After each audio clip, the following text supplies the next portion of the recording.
What's poppin', y'all? Welcome back to I Do It Myself. I am Wayno. If you like what it is that I do over here, hit that sub button, run up them likes. Today, we taking it back a bit, but we talking about serious issues regarding the streets and how hip-hop and the streets intertwine a lot of times, especially through art. People always say art imitates life, and unfortunately, that shit is super accurate in this story. So, how many of y'all have seen the movie Belly? How many of y'all have seen the movie Belly? If you've seen the movie Belly, hit like. You know what I'm saying? But if you've seen the movie Belly, then you know that there's a scene where Nas goes to the projects and he talks to this dude named Shorty. Shorty was like 12 going on 20. A real loser type nigga, you know? No hope for the future at all. To him, it just wasn't realistic that he was ever going to make it out the projects. And he was right. What up, Shorty? Hey, niggas up mad early getting that paper, huh? Y'all got bagged, my son. What happened? Thursday, I got bagged. Now, the unfortunate situation when it comes to Shorty is, I mean, for years, like, I'm not going to say I've always wondered who the kid was or where he was at, but it did cross my mind a few times, right? And throughout those thoughts, I always wondered, like, certain people, like, what are they doing? Where are they now? And it's a clip popping up that's going viral, and it's of the guy who played as Shorty, and he's basically explaining what's happened to him over the past 20 plus years. Unfortunately, after the movie, you know what I'm saying, he got a little bit of notoriety, he got into another movie, but then he ended up getting incarcerated. And this is him sharing his story. Tell us what you're doing over here. I'm just out in the street, walking around, trying to, make a dollar. Trying to get noticed, really. I'm happy I saw you, because a lot of people don't know who I am. They walk right past me. I'm actually the kid from the movie Belly. My name is Eric Keith McNeil. I was known as Shorty, 1988, sitting on the bench with Nas. Right after that, I did Black and White with Allen Houston, Raekwon, Brooke Shields, they all was in Mike Tyson. And then I got locked up in 1989. Literally from 1989 to 2019, I was incarcerated. And now I'm out and I have no job, I'm homeless. And while in jail, I lost my mother, I lost my sister, I lost my grandmother and my grandfather. I went to all their funerals in prison. So when I came home, I didn't have a family to live with. So now I'm in the street. And I try to reach out to Hype William, to Nas, to certain people that I know in the industry, and it's hard, I've been in like 4 different shelters. They kicked me out, and I sleep on the train. I slept on the train last night. And I just stopped at Dykeman stop and try to go in the store, steal some deodorants and sell them. And what was the most serious charge that you were convicted on? Attempted murder and robbery. My friend went up to a cop undercover, tried to rob him. He pulled his gun out and shot my friend, and I shot back at him. It made the news and everything. The helicopter landed on top of the building. I did belly in, and they bum rushed the house and locked me up. That was 2004. What would you like people to do? Like you say, you're reaching out to people, but I would like to tell my story. I want to talk to kids, and I want to tell them I was in belly because I didn't have parents. I was 12 years old, running around South Jamaica, Queens with a gun, smoking weed. And everybody like, yo, Shorty smoking weed, he ain't got parents. And that's when they Swing hooked me up with Powerful, who knew Wu-Tang Clan, and they got me in belly. And then that made me a little worse because I didn't have parental guidance. So now I got hood status. Now I got a gun on me. Now I got money. I got access to stuff that a child shouldn't have access to only because of the movie. So it just made me more ruthless and dangerous, And that's when I got arrested for shooting somebody in 1999 on Farmers 144. I shot somebody when I was 13. I went to Spofford. Then I came out when I was about 15, 16, and that's when the thing happened with the cop. And then I just did all my 20s and half of my 30s in prison. Now, this is a tragic story, right? This is an extremely tragic story, but listen to the patterns that he said. First off, he said that he was trying to reach out to Nas or Hype Williams, which is another thing that's extremely unfortunate because I don't know what he thinks that they are supposed to or would do to help him. He says that he wants to get his story told. But if you listen to the patterns, right, he said that he didn't have any parents, so he didn't have any guidance. That's how he got into the movie. Nas described him in the beginning in that scene saying that while he was 12 years old, he was a real loser type. You know what I'm saying? Somebody who would never saw themselves getting out the projects, which is unfortunate because there's a lot of people who are like that all over America in the ghetto. But then he goes on to say, right, that he shot somebody and went to Spofford. If you're not from New York, Spofford is the adolescence jail, right, before you go to Rikers.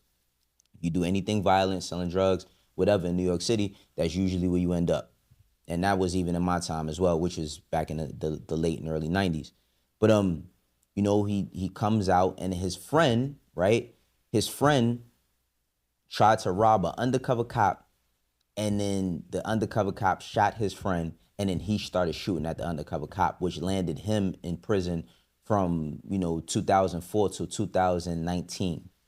Now, the reason why I wanted to talk about this story in particular is because let's just think about this story, right? This is the definition of what people consider young black men as YNs, right? This is how y'all describe them. This is how people describe young kids who are misguided, who's just running around. But that mentality, and people keep saying that and saying that and saying that, has given them some sort of level of identity. And it's not new. That's why he was doing the things that he was doing. Now, it's unfortunate that he's lost everybody, right? He lost everybody. And he literally said that he went into a store to steal some deodorant to see if he could tell him. But then he also went on to say that he's been in 4 different shelters and he's been kicked out. So that means that he has behavioral problems, right? And I'm pretty sure anybody who was in prison, I mean, he grew up literally in prison. He was 12, 13 years old, he said, when he shot somebody, right? And then he went to prison for a few years. He probably was still a teenager at that time when he came home, and he said this happened in 2004, and that led to him being incarcerated for years to come. Now, the reason why, again, why I wanted to talk about this story is because I see too many young men that go through this that don't get a chance to be in movies. But the thing about it is that they're celebrated, right? I had a conversation one time with a homeboy of mine, and it was a conversation that turned into a debate, then turned into an argument, and he couldn't understand, right, why people who influence people or tell people to do things violently or in the street end up in prison. Like, what are you going to prison for? Because you got a brain, you got a mind, you should know better. But as you can see, this young man never had a chance. I mean, unfortunately, that shit that Nas said in the movie, I mean, it was just in a script. You know what I'm saying? That's who he became. Unfair to him. But that's what he probably saw himself as. Somebody that would never leave the projects and thought that the street life was the only life that he could possibly live. And he fell into that category that lost him his whole 20s and possibly his whole 30s. I'm pretty sure he's even in his late 30s or in his early 40s. Now, where's the lesson?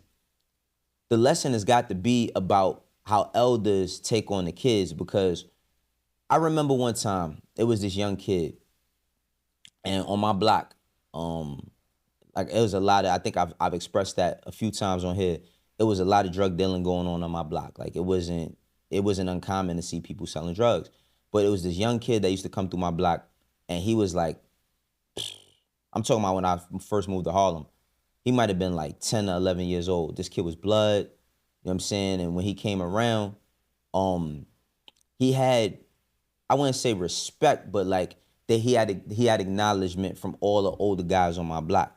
And I used to wonder, like, why do they acknowledge him? Like, why is he even doing some of this stuff?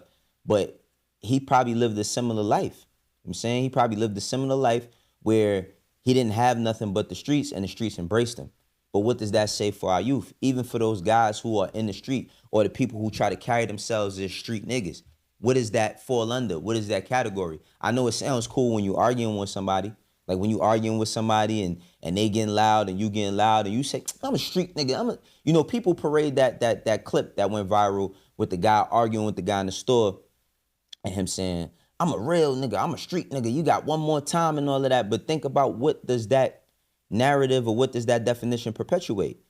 How do people look at that, right? Because what is it worth? You can't take that to the bank. You know what I'm saying? You can't take being a gangster nowhere but to prison or to the graveyard. And for this young man, you know, what's unfortunate is he got an opportunity to be in a movie that ended up being a cult classic. You know what I'm saying? Hype Williams, directed by Hype Williams, who was doing all of the videos in the early 90s for everybody. Like, he's legendary, but he directed this movie. What I wish would have happened was somebody to realize the bit of potential that this kid had to be on camera. I mean, he didn't give a Denzel Washington-esque performance and shit. He was 12, 13 years old. But take that kid and embrace him and take him out the streets and put him into, you know what I'm saying, put him into an acting class. Put him somewhere where he could harness that talent that he displayed. It was a smidge of the light. You know what I'm saying? But this goes to show you how time don't wait for nobody. This is something that I talk to my kids, particularly my son, about a lot, is how, you know, when you get an opportunity or you work for an opportunity, that when you get it, you got to seize it. And for him, right, this kid he's a baby. Like, what could he possibly have done? He didn't see nothing of himself. But in this, you know, in the scene, he's running around with a gun. He says, man, it only made me worse and it made me more dangerous by being in those movies. But then he was around adults, like he said, one of the guys that knew Wu-Tang got him and put him in a movie Black and White. You know what I'm saying? And what did that do for him? You know what I'm saying? What did that do for him? I'm pretty sure that this young man, this man, you know what I mean? He's not the youngest man, but he is still young relatively to people that's older than him. The trauma that he went through being so young, going to prison and having to spend majority of his lifetime behind bars and then coming home to no family.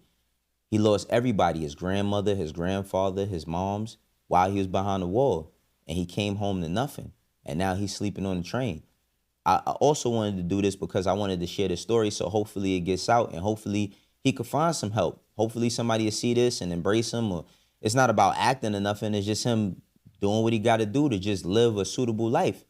Because that's the thing that we don't talk about enough, right? When people get these opportunities to be in movies or to be on albums, like a dude that I know growing up, he was on Tupac album saying, I want to be a gangster. You know what I'm saying?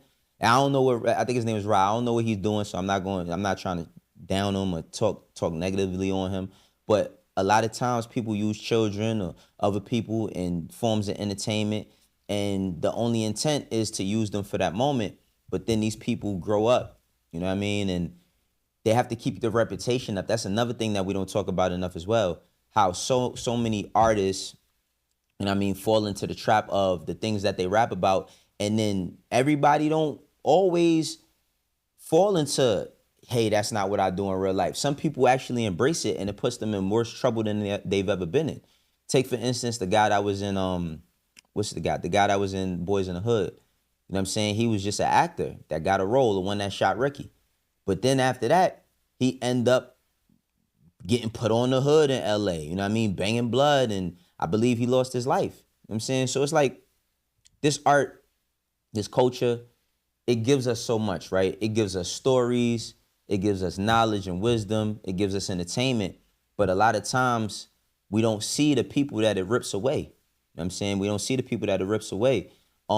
Most people that was in the movie Belly, I mean, except, you know, of course, obviously, rest in peace to DMX, but there's so many people who benefited after that movie. And of course, he was a kid, he was a Z-list actor. They just put him in there because his story probably seemed so authentic. That's what he said. That's what got him in the movie, because his story seemed so authentic.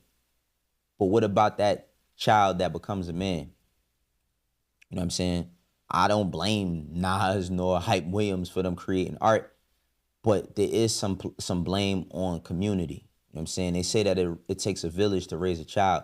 Sometimes these villages don't raise these children properly. Sometimes they don't water them, you know what I mean? They water them with liquor and weed, you know what I'm saying, and drugs, and putting a pack in their hand. They tell them to go hit the block. You know what I'm saying? Some of these artists, they talk about, yeah, my little homie, something such and such, he just caught a body. Like, you know what I mean? It's this thing that keeps getting lifted up and paraded as some sort of trophy that you are in your neighborhood when you can, you know, exude ignorance. You know what I'm saying? When you can exude negativity, when you can exude, you know, lack of resource.